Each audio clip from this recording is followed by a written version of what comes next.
Pernah gak sih kamu bertanya-tanya kenapa suatu tindakan dianggap melanggar hukum?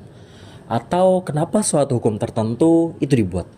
Nah, pada video kali ini kita bakal membahas tentang teori-teori hukum menarik, lalu bagaimana hukum dan masyarakat bisa berhubungan, dan juga bagaimana pada akhirnya teori-teori tersebut bisa kita aplikasikan atau bagaimana pengaplikasian teori tersebut di kehidupan masyarakat.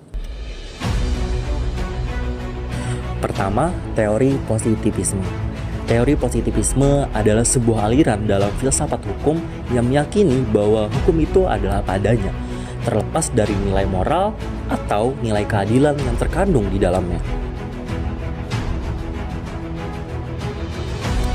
Ada beberapa ciri utama dalam positivisme hukum. Yang pertama, hukum dan moral dipisahkan. Positivisme hukum tidak mengaitkan hukum dengan moralitas. Hukum yang baik secara hukum belum tentu baik secara moral. Yang kedua, sumber hukum utama adalah negara. Negara memiliki otoritas tertinggi dalam menciptakan dan menegakkan hukum. Hukum positif berasal dari lembaga negara yang juga berwenang dalam membuat hukum. Ketiga, hukum bersifat formal. Hukum lebih menekankan pada bentuk dan prosedur daripada substansi atau isi. Yang keempat, hukum bersifat netral. Hukum tidak berpihak pada kepentingan kelompok tertentu. Hukum berlaku sama untuk semua orang.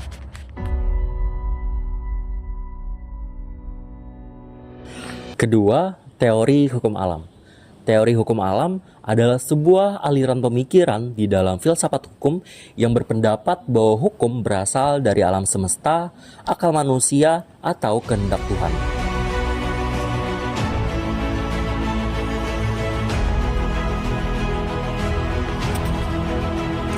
Hukum alam dianggap sebagai hukum yang universal, abadi, dan berlaku untuk semua manusia, terlepas dari waktu dan tempat.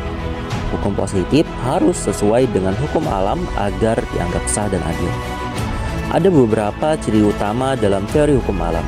Yang pertama, hukum alam lebih tinggi dari hukum positif. Hukum alam dianggap sebagai standar yang lebih tinggi dibandingkan hukum positif yang dibuat oleh manusia. Hukum positif yang bertentangan dengan hukum alam dianggap tidak sah dan tidak adil. 2. Hukum alam bersifat universal. Hukum alam berlaku untuk semua manusia, di semua tempat dan di semua waktu. Ketiga, hukum alam dapat diketahui melalui akal. Manusia dapat mengetahui hukum alam melalui penggunaan akal budi. Keempat, hukum alam bersifat abadi. Hukum alam tidak berubah seiring berjalannya waktu. Teori hukum sosial merupakan sebuah pendekatan dalam ilmu hukum yang menekankan pada hubungan timbal balik antara hukum dan masyarakat. Aliran ini memandang hukum bukan hanya sebagai sekumpulan aturan yang kaku, melainkan sebagai produk sosial yang dipengaruhi oleh berbagai faktor sosial, budaya, ekonomi, dan politik. Sebaliknya, hukum juga memiliki pengaruh yang signifikan terhadap masyarakat, membentuk perilaku, norma, dan struktur sosial. Lalu, bagaimana sih hubungan hukum dan masyarakat? Hukum dan masyarakat memiliki hubungan yang saling mempengaruhi dan tidak dapat dipisahkan.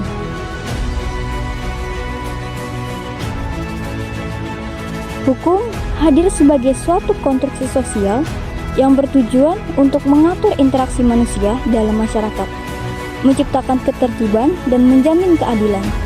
Sementara itu, masyarakat sendiri adalah sumber dari hukum dan sekaligus objek penerapan hukum. Kegiatan penyuluhan hukum di Desa Sukaratu, Kecamatan Gembrong dengan resmi saya nyatakan dibuka. Lalu bagaimana sih teori-teori tersebut teraplikasikan dalam suatu masyarakat? Untuk aliran positivisme hukum, contoh aplikasi praktis adalah penerapan hukum yang terstruktur dan kodifikasi dalam sistem hukum negara, seperti Undang-Undang Dasar dan peraturan-peraturan yang diatur oleh negara. Hukum alam dapat diterapkan dalam prinsip-prinsip hak asasi manusia yang dianggap universal dan tidak tergantung pada hukum positif negara. Sedangkan hukum sosial bisa diterapkan dalam studi mengenai bagaimana norma dan sosial mempengaruhi pembentukan hukum, seperti dalam hukum adat yang berlaku di masyarakat tertentu. Nah, itu tadi beberapa hal yang bisa kami sampaikan terkait dengan teori-teori hukum dan masyarakat. Semoga bermanfaat. Sekian dan terima kasih.